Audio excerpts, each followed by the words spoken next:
Hello students, सीधा आते हैं एक्सरसाइज 1.1 पर सेट्स।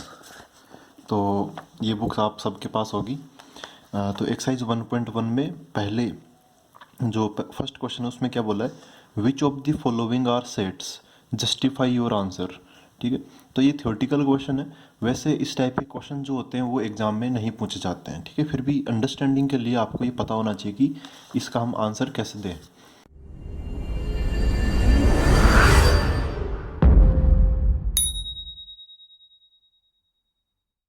तो which of the following are sets, देखो ये जो क्वेश्चन है ये किस चीज़ पर पूछा गया है।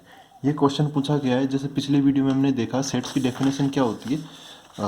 सेट्स की डेफिनेशन होती है a well defined collection of objects. तो वेल डिफाइंड मतलब जो अच्छे से डिफाइंड हो। ऐसा नहीं कि जैसे ये एक एग्जाम्पल लिया था गुड स्टूडेंट्स, तो गुड का कोई सेंस नहीं होता, किसी के लिए कुछ और गुड होता है, किसी के लिए कुछ और गुड होता है।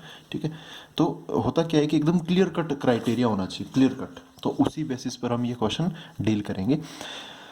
पहले क्वेश्चन का पहला part, the collection of all the months of a year beginning with the letter J. तो भाई ये तो सेट होगा, बिल्कुल होगा, है ना। ये जो फर्स्ट क्वेश्चन है ये तो सेट बनने लायक है। तो फर्स्ट क्वेश्चन का जो पहला पार्ट है ये सेट हो जाएगा। कैसे हो जाएगा सेट? क्योंकि क्लियर कट है ना भाई, जैसे स्टार्ट कौन कौन होता है, एक तो जुलाई वाला होता है। ठीक है, एक तो पहला मंथ ही हो गया, एक तो जनवरी और एक जुलाई। और भी होता है क्या, जनवरी फरवरी मार्च, फिर अप्रैल मई जून, जून भी होता है, हाँ जून और जुलाई। और फिर उसके बाद में अगस्त सितंबर अक्टूबर नवंबर दिसंबर, उनमें कुछ होता नहीं है। ठीक है, तो ये तीन ही होते हैं। ऐसा आप फटाफट फटाफट सोच सकते हो, एकदम नॉर्मल थिंकिंग है ये। फिर सेकंड क्या होता है, कलेक्शन ऑफ। तो ये पहला सेट होगा, जस्टिफाई योर आंसर, क्योंकि ये एक वेल डिफाइंड क्राइटेरिया है, क्योंकि ये एक वेल डिफाइंड क्राइटेरिया है इसलिए। Collection of 10 most talented writers in of India.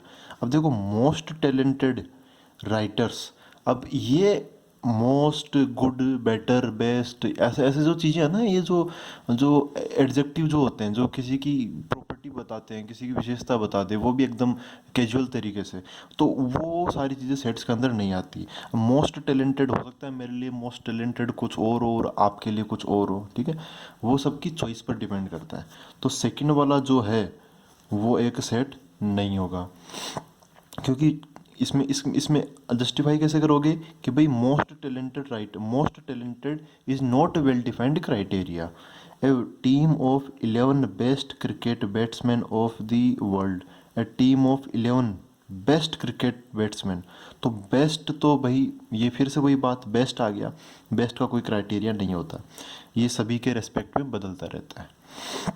The collection of all boys in your class, हाँ किसी की भी क्लास है, जैसे समझो कि मेरी क्लास है, अब मेरी क्लास में कितने बॉयज़ हैं, तो वो तो क्लियर कट है ना। ऐसा थोड़ी कि भाई यार ये इस किसी पे संशय हो कि ये बॉय है कि नहीं है, ऐसा नहीं है।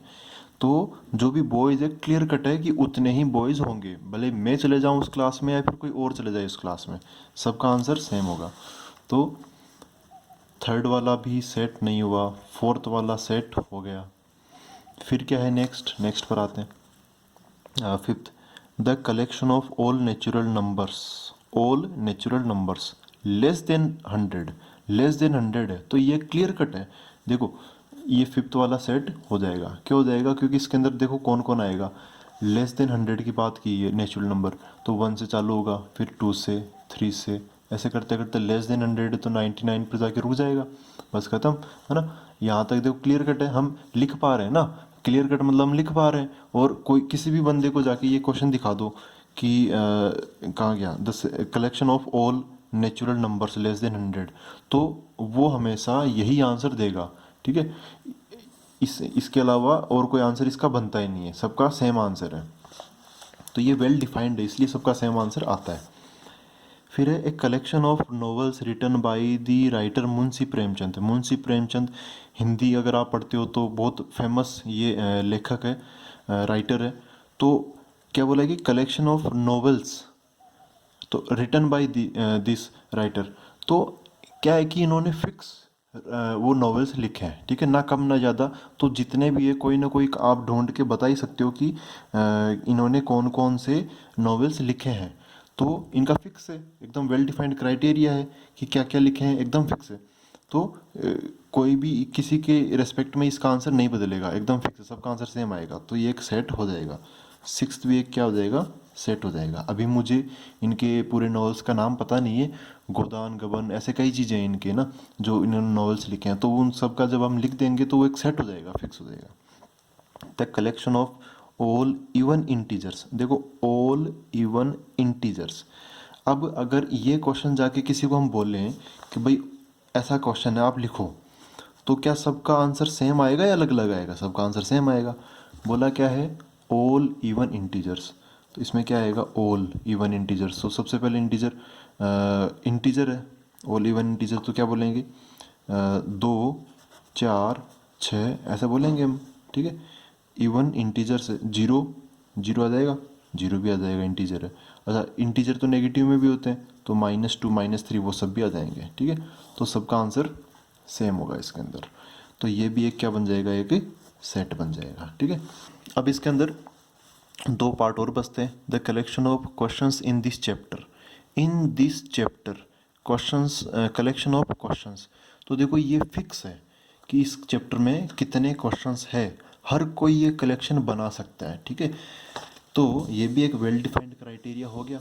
तो ये भी क्या हो जाएगा, एक सेट हो जाएगा। अब देखते हैं लास्ट पार्ट इसका, a collection of most dangerous animals of the world. तो मोस्ट डेंजरस, तो भाई ये तो वो चॉइस वाली बात हो गई, किसी को क्या डेंजरस लगता है, किसी को क्या डेंजरस लगता है ना। तो सब अलग अलग तरीके से बनाएंगे, किसी की क्या खूबी है, किसी की क्या खूबी है। तो इसमें हम कोई ये वेल डिफाइंड क्राइटेरिया नहीं है, सबके पर्सन टू पर्सन ये चेंज होता रहता है। सेकंड क्वेश्चन पे आते हैं। सेकंड क्वेश्चन फिर से हमें ये चीज़ें सिखाने के लिए है, ये सेकंड क्वेश्चन देखो।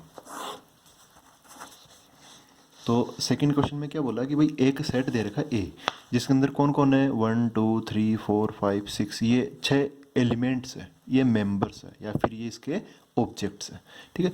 फिर क्या बोला कि insert the appropriate symbol belongs to और does not belongs to in the blank spaces.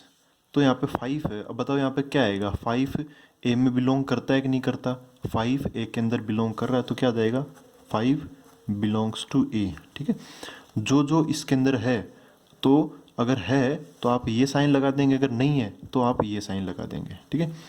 8 और ए, अब ये बताओ 8 और ए में क्या संबंध है, 8 इधर दिख रहा है क्या, नहीं दिख रहा, तो क्या करेंगे हम यहाँ पर डज नॉट बिलोंग्स टू का साइन लगा देंगे, ठीक है। एकदम जो लैंग्वेज होता है ना उसी तरीके से है ये, बस हम उसको अब मैथमेटिकल रूप दे रहे हैं। अच्छा जीरो और ए, जीरो और ए भाई डज नॉट बिलोंग्स टू, क्योंकि जीरो तो इसमें आ ही नहीं रहा। फिर 4 और ए, तो 4 बिलोंग्स टू ए, क्योंकि 4 यहाँ पे आ रहा है ना, 4 इस सेट ए में बिलोंग कर रहा है, इसमें आ रहा है, तो 4 बिलोंग्स टू ए हो जाएगा। 2 और ए में क्या संबंध है, 2 बिलोंग्स टू ए। और 10 और ए में क्या संबंध है, 10 डज नॉट बिलोंग्स टू ए, ठीक है। यहाँ पे 10 नहीं आ रहा ना, इसलिए। तो ये सेकेंड क्वेश्चन क्लियर हुआ। अब थर्ड क्वेश्चन पे आते हैं। थर्ड क्वेश्चन में क्या बोला है, write the following sets in roster form, roster form में लिखना है। अब थोड़े से क्वेश्चन यहाँ पे हमें थोड़ा टाइम कंज्यूम होगा इनके अंदर। तो थर्ड क्वेश्चन पर आते हैं, देखो कैसे लिखें। इसमें क्या बोला है, ए इक्वल टू, ये कौन सी फॉर्म है, ये सारी की सारी फॉर्म यहाँ पे ए से लेके डी तक, ए बी सी डी, इनकी फॉर्म तो है सेट बिल्डर। और ई और एफ ये तो एकदम कैजुअल लिखे हुए हैं, ठीक है, एकदम स्टेटमेंट की फॉर्म में लिखा हुआ है। तो सबसे पहले A equal to this, A is the set of all values of x such that x is an integer, x एक इंटीजर है, and -3 less than x less than 7। तो x जो है वो -3 से 7 के बीच में आ रहा है। क्या x -3 के बराबर है, नहीं है। x -3 से बड़ा है। और क्या x 7 के बराबर है, नहीं है, x 7 से छोटा है। अब हमें इंटीजर ढूंढने हैं जो -3 से 7 के बीच में है। तो देखो क्या बनेगा इसका, थर्ड का फर्स्ट पार्ट, ठीक है। तो इसको थोड़ा मैं ऐसे देख लेते हैं। एक्स इज़ एन इंटीजर, तो क्या क्या आ गया, ए, इसका नाम क्या है ए, तो मैं यहाँ पर रोस्टर फॉर्म में भी क्या लिख लूँगा, यहाँ पे ए लिख लूँगा। कर्ली ब्रैकेट लगाऊंगा हमेशा की तरह, कर्ली ब्रैकेट लगा दिए, बंद कर दिए। अब बीच में क्या आएगा, यहाँ पे एक्स की जो भी वैल्यूज़ है ना, x A is the set of all values of x, all values of x है ये, ठीक है। तो x की वैल्यू क्या है, x इंटीजर है, इंटीजर ढूंढ लो इसके अंदर, वही x की वैल्यूज होगी। -3 से 7 के बीच में देखो, -3 के बराबर नहीं लेना, तो -3 से बड़ा हो सकता है x, तो -3 से बड़ा कौन होगा, नंबर लाइन बना लेते हैं, -3 -2, इंटीजर ही लिखूंगा क्योंकि हमें इंटीजर ही चाहिए। -1 0 1 2 3 फिर 4 5 6 7, एक्स है अपना ऐसे, -3 से तो बड़ा और 7 से छोटा, तो कौन कौन आ गया। अब इसके बीच में इंटीजर ही ढूंढना है, ऐसा तो इन्फाइनाइट नंबर होते हैं लेकिन हमें ढूंढने क्या है, इंटीजर, क्योंकि क्वेश्चन में बोला है। तो कौन कौन आ गया, -2 -1 0 1 2 3 4 5 6, ये सब आ गए। तो -2 -1 0 1 2 3 4 5 एंड 6, ठीक है। तो ये किस में बदल दिया हमने, पहले क्वेश्चन को रोस्टर फॉर्म में बदल दिया। सेकंड क्वेश्चन को भी ऐसे लिखते हैं। सेकंड क्वेश्चन क्या है, B is the set of all values of x such that x is a natural number less than 6। बोला है कि नेचुरल नंबर स्टार्ट कहाँ से होते हैं, एक से, तो एक आ जाएगा, दो आ जाएगा। इसने क्या बोला है, लेस देन 6, तो 6 से लेस बराबर तो बोला नहीं इसने, तो 6 से पहले ही हम रुक जाएंगे, 1 2 3 4 5, ठीक है। ऐसे बन गया, ये बी को हमने रिप्रेजेंट कर दिया। अब थर्ड पर आते हैं। थर्ड क्या है, C equal to, C is the set of all values of x such that x is a 2 digit natural number such that sum of its digits is 8, ठीक है। ऐसे क्वेश्चन आपने प्रोबेबिलिटी में किए होंगे 10th क्लास के अंदर, ठीक है। तो ऐसे हमें ढूंढना है 2 डिजिट का नंबर ढूंढना है, जिनको अगर हम जोड़ते हैं, इसको और इसको अगर हम जोड़ते हैं तो आंसर क्या आना चाहिए, 8 आना चाहिए। तो ऐसे कौन है, चलो बनाते हैं। तो पहला कौन होगा, 2 डिजिट का है, तो 0 से लेके 9 तक तो हमें सोचना ही नहीं है, फिर 10 से चालू करते हैं। तो 10 11 12, सबसे पहले क्या आएगा, 17 आ जाएगा ना, 17, क्योंकि 1 + 7 जो 17 है, तो 1 + 7 क्या हो गया, 8 के बराबर हो गया। तो अब 18 19 20 जो भी है उनका तो बनेगा नहीं, कि उनका जो समेशन होगा वो ज़्यादा होगा डिजिट्स का। फिर अगला नंबर क्या होगा, 1 + 7 हो गया, 2 और 6 हो गया, 26 हो गया है ना, 26। फिर 35 एंड फिर 44, 4 + 4 आ गया 8, डिजिट्स का जो सम है ना, इन दोनों को जोड़ते हैं तब 8 आंसर आना चाहिए।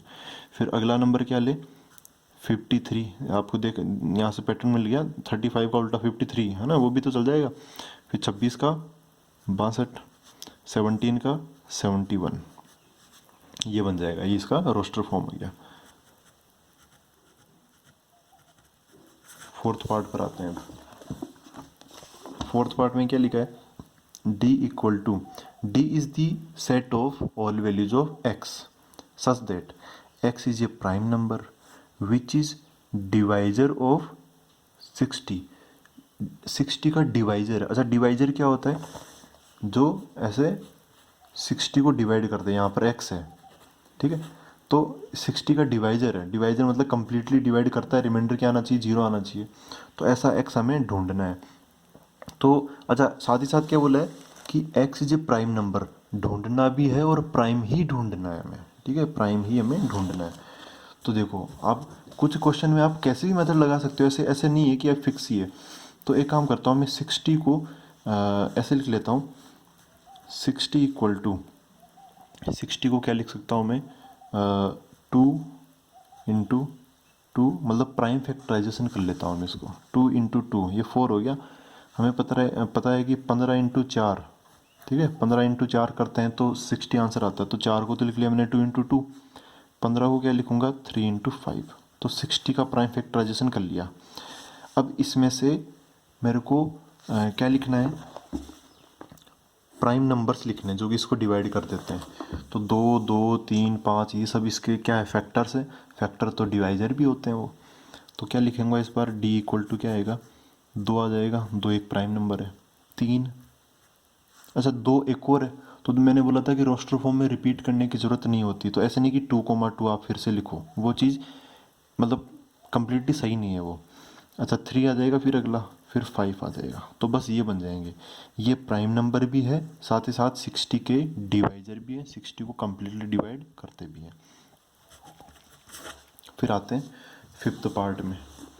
फिफ्थ पार्ट में क्या बोला है, the set of all letters in the word trigonometry. तो इसके जो, इस वर्ड के जो लेटर्स है ना उनका सेट बनाना है। तो ये तो चलो आसान हो गया, ये क्वेश्चन तो आसान हो गया इस बार। फिफ्थ ई सेट में कौन कौन आएगा भाई, ट्रिगोनोमेट्री में टी आ गया, TRIG, ये सब तो जब तक रिपीट नहीं हो रहे ना, मैं एक एज इट इज लिख लेता हूँ फटाफट, TRIGON। ओ ऑलरेडी यहाँ पे आ चुका है, तो टी आ गया, आर आ गया, आई आ गया, फिर जी आ गया, ओ आ गया, और एन आ जाएगा। फिर नेक्स्ट वाला ओ, ये तो रिपीट हो गया, ओ और ओ 2 बार लिख लिया, तो ओ तो हमने एक बार लिख ही लिया ना, तो बस काम हो गया इसका। अच्छा एम, एम पहले नहीं आया एम, तो एम आ जाएगा यहाँ पर। ई भी पहले नहीं आया, तो ई आ जाएगा।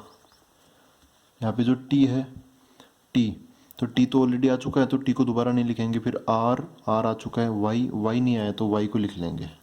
ठीक है, तो ऐसा नहीं है कि यहाँ पर देखो कुछ मतलब हमने कम कर दिया, ऐसा नहीं है। अपना मतलब सेट होता ही ये चीज़ है कि रिपीट करने की आपको ज़रूरत नहीं है।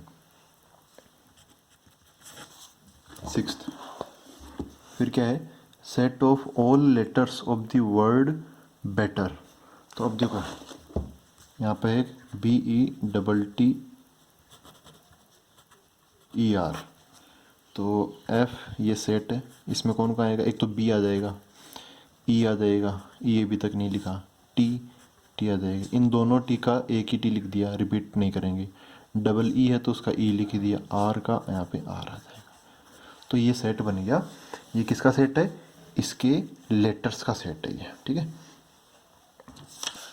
क्वेश्चन नंबर 4 क्या बोल रहे हैं, right the following sets in the set builder form. Set builder form में लिखना है। सेट बिल्डर समझ रहे हो ना, कि अभी तो इस क्वेश्चन में तो हमने इनको इसमें कन्वर्ट किया, अब इनको हमें वापस इनमें कन्वर्ट करना है ऐसे प्रॉपर्टी से।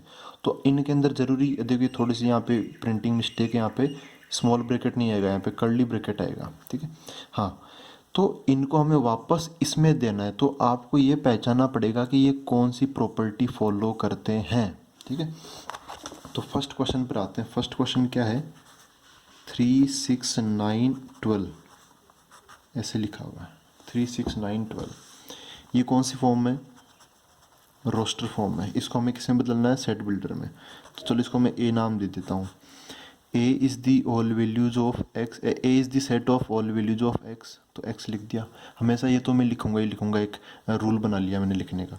अच्छा एक्स अब क्या फॉलो करता है, तो आप ध्यान से देखोगे तो ये तो 3, 6, 9, 12 ये तो 3 की टेबल है ना, 3 की टेबल। तो मैं क्या लिखूंगा, एक्स इक्वल टू 3 की टेबल है तो 3n लिख दूंगा।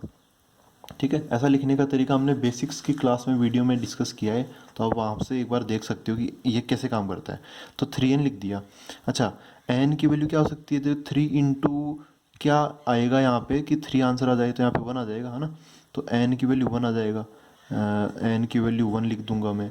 अच्छा n की वैल्यू और क्या ले सकता हूँ, ये 6 आ रहा है, तो 3 इंटू 2, तभी तो x बराबर 6 बन जाएगा।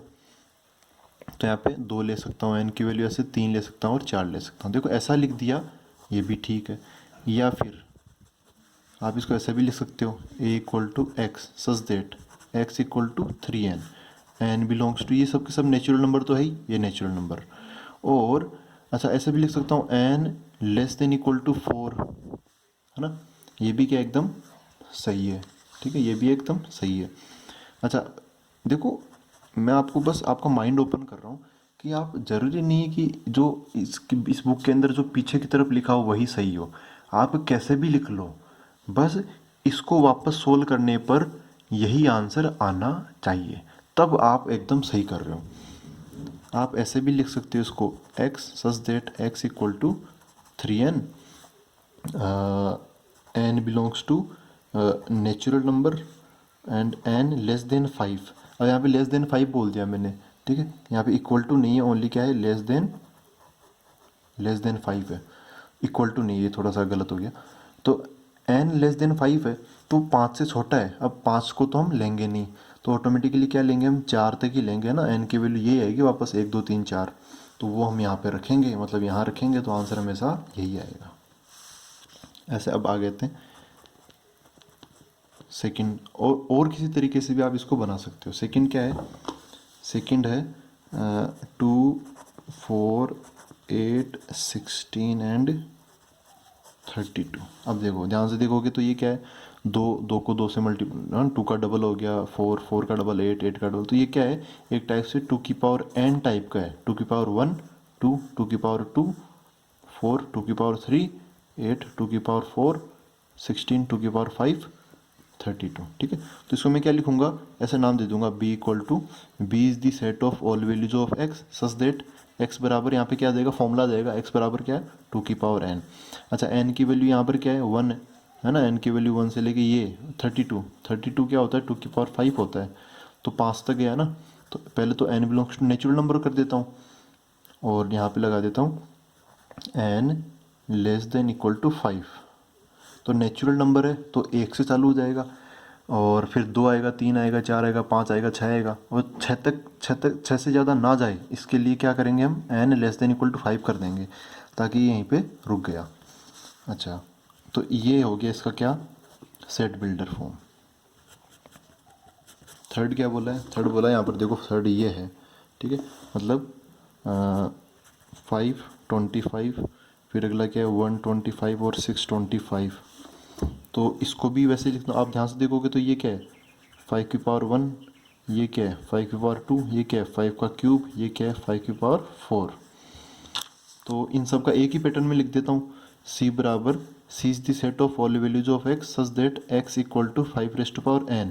अच्छा, n की वैल्यू 1 से लेके 4 तक जा रही है, तो n belongs to natural number कर देता हूँ, ताकि एक आए, और ऐसे ये नेचुरल नंबर क्यों लिख रहा हूँ मैं बार बार, ताकि 1 आए, ऐसे 1.1 1.2 वो चीज़ें हट जाए, और n less than equal to 4 कर दिया, ऐसे बन गया।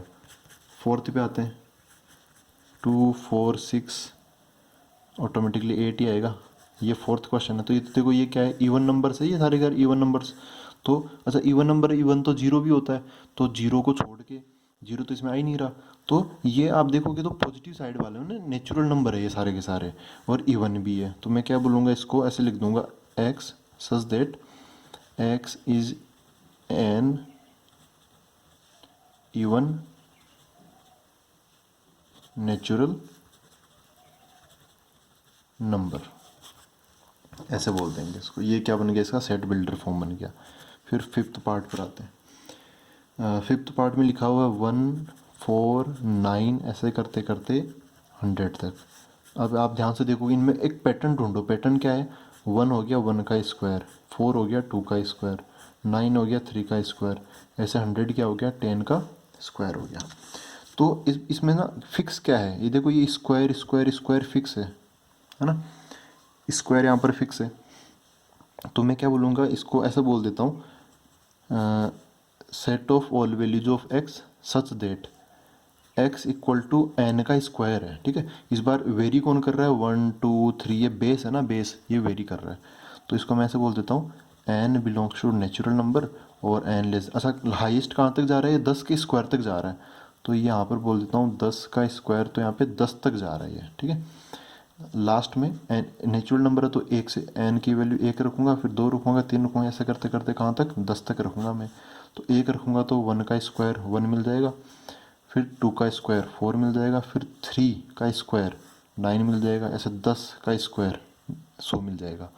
ऐसे यहाँ पर मैं गलती कर देता, 11 लिख देता, तो 11 का स्क्वायर 121, वो तो यहाँ पे मिल ही नहीं रहा, तो वो चीज़ गलत हो जाती है, यहाँ पर ये सही है, ठीक है।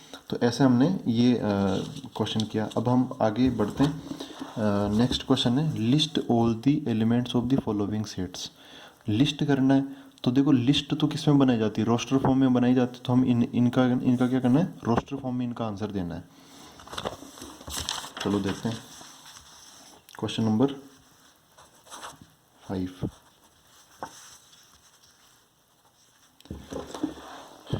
पहला क्या है, a equal to x such that x is an odd natural number. Odd natural number का क्या करें,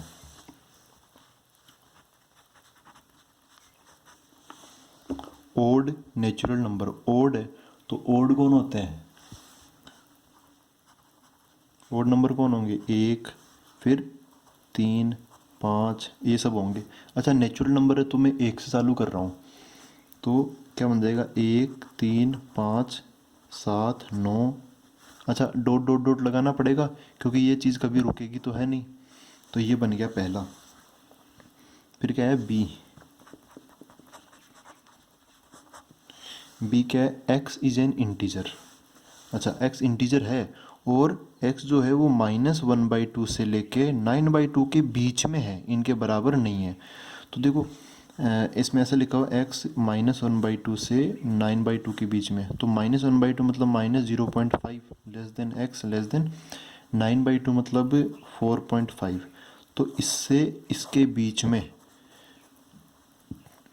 इंटीजर ढूंढ लेता हूँ मैं, तो क्या क्या आएगा, -0.5 से बड़ा इंटीजर क्या होता है 0, फिर 4.5 से छोटे छोटे पे रुक जाना है मुझे, 1 2 3 और 4। ठीक है 5 जाऊंगा नहीं क्योंकि 4.5 से बड़ा हो जाएगा, और -1 जाऊंगा नहीं क्योंकि वो -0.5 से छोटा हो जाएगा। हमें इनके बीच में ही रहना है। थर्ड, थर्ड क्या है, x is an integer x square less than equal to 4। तो सी में क्या आएगा, देखो x एक इंटीजर है और उसका जो स्क्वायर है ना, स्क्वायर x का स्क्वायर वो 4 या 4 से छोटा है। ठीक है तो x square less than equal to 4। तो देखो x एक इंटीजर है तो x को मैं क्या ऐसे लिख सकता हूँ, 0 ले सकता हूँ क्या, क्या 0, देखो 0 का स्क्वायर क्या हो जाएगा, लेस देन इक्वल टू 4। ये चीज़ सही है गलत है, ये सही है। अच्छा x के वैल्यू में 1 ले सकता हूँ क्या, तो 1 का square less than equal to 4, ये सही है गलत है, ये सही है ना, 1 का स्क्वायर 1 ही हो गया, 1 4 से छोटा ही होता है।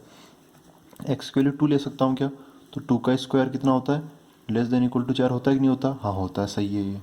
अच्छा x की वैल्यू 3 ले सकता हूँ क्या, 3 का square less than equal to 4, ये चीज़ सही है क्या, नहीं ये गलत है, क्योंकि 3 का स्क्वायर 9 होता है, वो गलत हो जाएगा, तो ये सब गलत हो गया। अच्छा देखो 0 ले लिया, ठीक है, फिर 1 ले लिया, तो मैं प्लस का 1 ले लिया तो माइनस का 1 भी तो ले सकता हूँ ना, क्योंकि प्लस का यहाँ पर क्या बोल रहा है एक्स स्क्वायर, तो प्लस के 1 का स्क्वायर करोगे, प्लस माइनस 1 का आप स्क्वायर करोगे तो आंसर तो एक ही आएगा, और एक क्या हो गया, 4 या 4 से छोटा हो गया। तो अच्छा ऐसा ऐसा दिमाग में क्यों आया, क्योंकि यहाँ पे इंटीजर लिखा हुआ है, इंटीजर तो प्लस के भी होते हैं और माइनस के भी होते हैं। अगर यहाँ पे नेचुरल नंबर होता तो फिर मैं पॉजिटिव वाला ही सोचता, होल नंबर होता तब भी 0 और पॉजिटिव वाला ही सोचता, लेकिन यहाँ पे इंटीजर लिखा हुआ है इसलिए नेगेटिव का भी हमें सोचना पड़ेगा। तो क्या क्या आ जाएगा, 0 आ जाएगा, 1 आ जाएगा, 2 आ जाएगा, ये पॉजिटिव साइड में यहाँ तक गए, यहाँ तक। नेगेटिव साइड में -1 भी आ जाएगा, 1 आ गया तो -1 भी आ जाएगा, क्योंकि दोनों का स्क्वायर क्या होता है, 1 ही होता है। ऐसे +-2 का स्क्वायर भी क्या होता है, 4 ही होता है, तो -2 भी आ जाएगा। ठीक है तो ये बन गया इसका कौन सी फॉर्म, रोस्टर फॉर्म। फिर क्या बोला कि x is a letter of the word loyal, है ना। फिर अब आते हैं फोर्थ पार्ट में। यहाँ पे एक वर्ड लिखा हुआ है लॉयल, इस वर्ड के लेटर्स, तो ये तो बहुत आसान क्वेश्चन हो गया, फटाफट कर देते हैं इसको। d बराबर क्या बन गया इसके अंदर, l आ गया, कोमा o आ गया, फिर y आ जाएगा, फिर a आ जाएगा। ठीक है ये जो l है, l तो ऑलरेडी आ ही चुका है, वो तो हम लिख ही चुके हैं, रिपीट करने की ज़रूरत यहाँ पर होती नहीं है। फिफ्थ पार्ट, फिफ्थ पार्ट पे आते हैं। देखो ये क्या लिखा है, e बराबर x such that x is a month of a year not having 31 days, जिसके 31 दिन नहीं होते हैं, वो वाला मंथ हमें यहाँ पे लिखना है। ई इक्वल टू कौन कौन नहीं होते, जनवरी के होते हैं, आपको ये वाला मेथड तो पता ही है, जनवरी फरवरी मार्च अप्रैल, जो ऊपर ऊपर आते हैं उनके 31 दिन होते हैं, और जो नीचे नीचे आते हैं उनके 31 दिन ही नहीं होते, 30 या फिर फरवरी, वो सब इन नीचे वालों में आता है। तो जनवरी फरवरी, पर फरवरी आ गया, इसको मैं बस फेब लिख देता हूँ, फरवरी मार्च, फिर अप्रैल आ जाएगा, ठीक है, अप्रैल, जनवरी फरवरी मार्च अप्रैल मई जून, जून आ जाएगा नीचे की तरफ, ठीक है, फिर जुलाई अगस्त, एक मिनट, जनवरी फरवरी मार्च अप्रैल मई जून जुलाई, जुलाई यहाँ आएगा, अगस्त ऊपर आएगा, तो सितंबर आ जाएगा, फिर अगला सितंबर, फिर अक्टूबर नवंबर, ठीक है। तो ये वो मंथ है, फिर दिसंबर में 31 दिन आ जाते हैं। तो ये वो मंथ है सारे के सारे जिनके अंदर इनके जो भी डेज होते हैं वो 31 नहीं होते हैं, 31 से कम होते हैं। फिर अगला क्या है, x is A consonant in the English alphabet which precedes के, प्रीसीड्स के मतलब के से पहले वाले, ठीक है, जो के से पहले आ जाते हैं बस वो आएंगे। तो एफ इक्वल टू कॉन्सोनेंट ढूंढने में जो कि प्रीसीड्स के मतलब के से पहले आ जाते हैं, तो ए तो वोवल हो गया, वो नहीं आएगा, फिर बी आ जाएगा, सी आ जाएगा, डी, ई नहीं आएगा, फिर F G H, F G H, I नहीं आएगा, फिर जे के, के ऐसा के से पहले पहले आने चाहिए, तो के नहीं आएगा, बस इतना सा बन गया। अब आते हैं नेक्स्ट पार्ट, सेवन्थ, ऐसा सेवन तो है ही नहीं इसके अंदर, बस ख़त्म। अब आते हैं सिक्स्थ क्वेश्चन के अंदर। सिक्स्थ क्वेश्चन क्या बोल रहा है, इनको मैच करना है हमें ना, same set on the right, ऐसा सेट मैच करना है। देखो 1 2 3 6 है इसमें, चल एक काम करते हैं, सेट बिल्डर से इधर पहुंचना आसान होता तो हम इनको सॉल्व कर लेते हैं पहले। X is a prime number है, एंड डिवाइजर ऑफ 6, अच्छा डिवाइजर ऑफ 6 क्या होता है, 2 इंटू 3 होता है, तो 2 भी एक प्राइम नंबर है, 3 भी एक प्राइम नंबर, तो 2 और 3 का कलेक्शन कौन है, ये रहा, ठीक है। तो ये वाला इससे मैच हो जाएगा यूँ। फिर क्या बोला, ठीक है ना, यहाँ पे ऐसे बना लेता हूँ, फर्स्ट सेकंड थर्ड और फोर्थ। फर्स्ट वाला किससे कनेक्ट हो गया, फर्स्ट वाला ए से कनेक्ट हो गया, ए से, सॉरी ये सेकंड वाला है वो ए से कनेक्ट हो गया, है ना, सेकंड वाला ए से कनेक्ट, हम उल्टा कर रहे हैं। अच्छा, x is an odd natural number less than 10, 10 से छोटे ओड नंबर कौन कौन है, ये रहे साफ साफ ये दिख रहे, है ना। तो ये जो फोर्थ वाला है वो बी से कनेक्ट हो जाएगा, फोर्थ वाला किससे कनेक्ट हो जाएगा, बी से कनेक्ट हो जाएगा। अच्छा, अब आते हैं, ये भी हो गया C, x is a natural number and divisor of 6, x is a natural number and divisor of 6, natural number है, अच्छा नेचुरल नंबर है, इस बार प्राइम नंबर नहीं बोला, तो 1 भी 6 को डिवाइड कर देता है ना, 2 भी 6 को डिवाइड कर देता है, 3 भी 6 को डिवाइड कर देता है, 6 खुद भी 6 को डिवाइड कर देता, तो ये सारे नंबर है। जैसे 4 नहीं आया, 4 6 को डिवाइड नहीं करता, 5 भी नहीं आएगा, ठीक है। तो 1 2 3 6 ये नंबर आ जाएंगे। तो ये जो पहला वाला है, ये पहला वाला किससे कनेक्ट हो जाएगा, सी से कनेक्ट हो जाएगा, जो फर्स्ट वाला है वो सी से कनेक्ट हो जाएगा, तो फर्स्ट वाले में क्या आ जाएगा, सी आ जाएगा। अच्छा, अब ये तो साफ साफ दिख रहा है, मैथमेटिक्स है ये क्या, ये एम आ गया, फिर ए आ गया, टी ई, हाँ यहाँ तक आ गया। अब अच्छा, एम ऑलरेडी आ ही चुका है, ए ऑलरेडी आ चुका है, टी ऑलरेडी आ चुका है, हाँ आई सी एस, तो यहाँ पे आई सी एस आ गया, तो थर्ड वाला डी से कनेक्ट हो जाएगा, डी से कनेक्ट हो गया, ठीक है। तो आई होप ये आपको क्लियर हुआ होगा। ये बहुत आसान क्वेश्चन है, इसलिए हम इनको फटाफट कर रहे हैं, जल्दी से ख़त्म कर रहे हैं, और जब जो मेन जो टॉपिक अब आगे आएंगे तो उनमें हम ये अच्छे से टाइम उनको देंगे, ठीक है। Thank you very much.